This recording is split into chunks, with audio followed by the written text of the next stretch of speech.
afternoon, everybody, and welcome back to Faulkner County's Book Nook. My name is Hannah, and for the month of August, I will be reviewing Bill Clinton and Jame Patterson's The President is Missing. This book came out not too long before I started working here at the library, and at the time, it was one of the most top circulating books next to Where the Crawdads Sing. So I decided eventually that I was going to give in to the hype and read this and find out for myself just how good this book actually is. And I will be honest with you, I was thoroughly impressed with it. It's not the genre that I would normally read. In fact, I think I may have only read one book in this genre, to be completely honest with you. And but I found myself really enjoying it, and I know that part of it has to be attributed to just how good Jame Patterson's writing style is.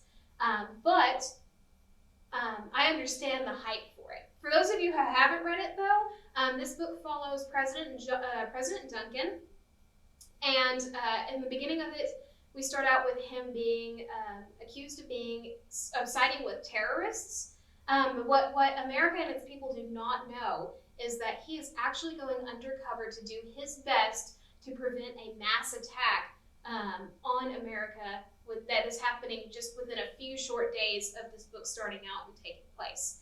The attack is actually planned by a man named Suleiman Sindruk, and I might have pronounced that wrong, but forgive me if I did. However, Suleiman has a plan to launch something called Dark Ages, which is a mass internet virus that has the capability of shutting down every single electronic device ever. And we're talking phones, tablets, it extends to cars, refrigerators, anything that has some sort of internet hooked up to it. And by doing this, he cuts off all connection to anywhere else from America. And he actually has several more plans that you end up finding out that happen that are being planned for this attack that go much deeper than that it's just, it gives you chills with just how much Suleiman has planned in this, and also how real this actually could be. And I really kind of like that aspect of the fact that it could be a very real attack that we could face. Because, it makes it feel really dystopian, but also realistic at the same time.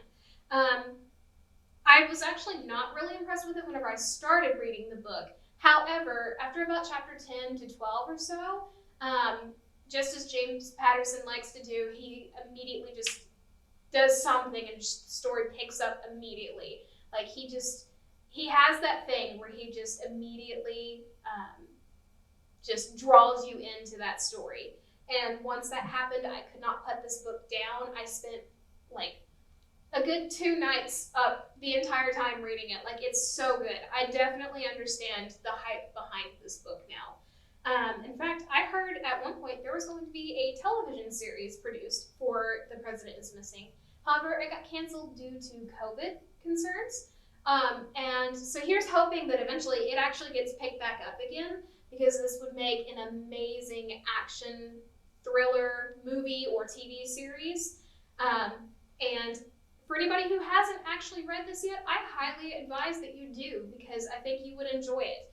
They remain politically ambiguous, so anybody can enjoy it no matter what your political affiliation is. And it's very much just like a Jason Bourne style, or honestly even somewhat John Wick style book. And I really, really enjoyed that.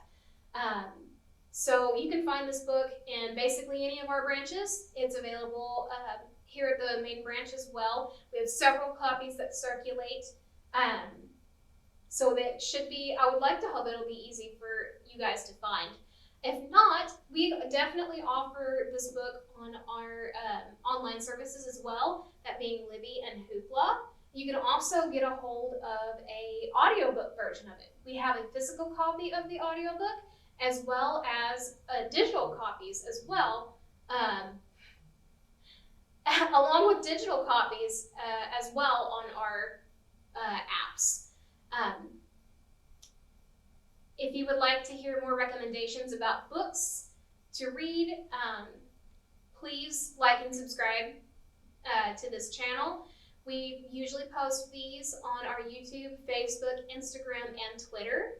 And if you have anything that you would like for me to read, anything that's just your favorite book or some genre that you think I had never read from before, please comment it below, because I would absolutely love to read your favorite book, or find something new. Who knows? It might become my favorite thing, and it might become somebody else's too. Once again, this has been the Faulkner County Book Nook, and I'll see you next time.